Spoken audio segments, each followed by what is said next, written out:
Yes, now from Beirut is political analyst Kamel Wazne. Thank you so much for joining us, and our condolences on this very difficult day for your country. Kamel, put into context for us the images that we've been seeing of the port destroyed, an artery for a city, for a country, and lots of other countries that we've just mentioned. How big is this loss for a country that imports nearly everything? Thank you first of all. Yes, it was devastating. I was there near the area. I know the magnitude of the explosion, how people will throw in left and right, and there's a lot of injury and there's a lot of death. Now Lebanon actually is calling for the international community. He's asking for help and assistance.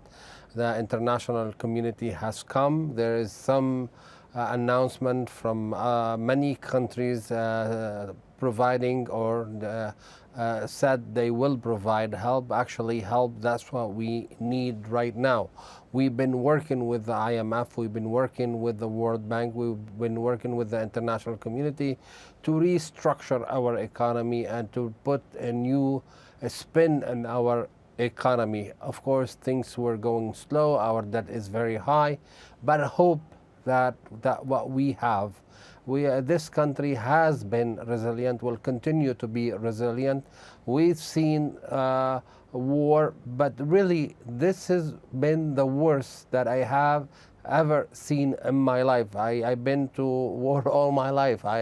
Unfortunately, I was born in a war zone, but this is really it's a massive explosion. It reminds me to 9/11 when I was in the United States. Everything was devastated in a few seconds, and here in a few seconds, maybe the image of Beirut will resonate in the mind and the hearts of many people around the world, and that will actually yield some hope that the international community will join in our pain, but also in our relief.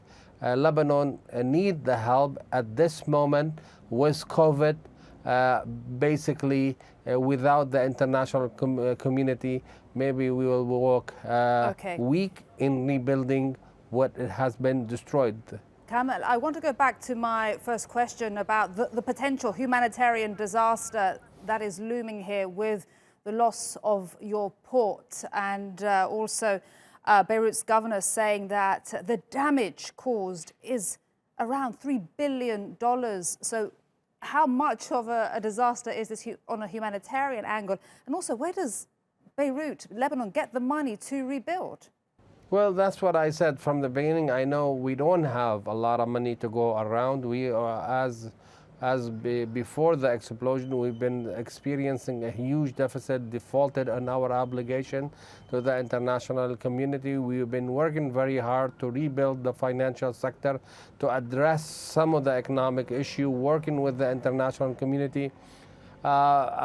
This is where probably we need international donors to come and help us. This is the time where we put our differences aside, and basically we have to join as an international community with the Lebanese government to put a map, economic map for recovery. I think the numbers, if you look at it in the larger scope, when you look at countries like big donors, this is not a lot of money to rebuild the country. Most of the damages, yes, we have the port, we probably have some estimate, they put it in the billions of dollars, but the other damage, other the loss of lives, can be manageable.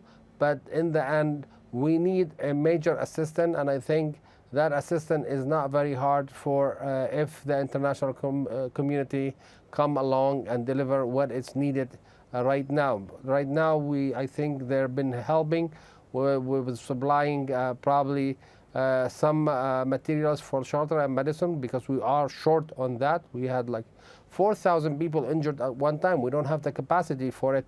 The economic issue, it's a very long process, but with the help of the international community.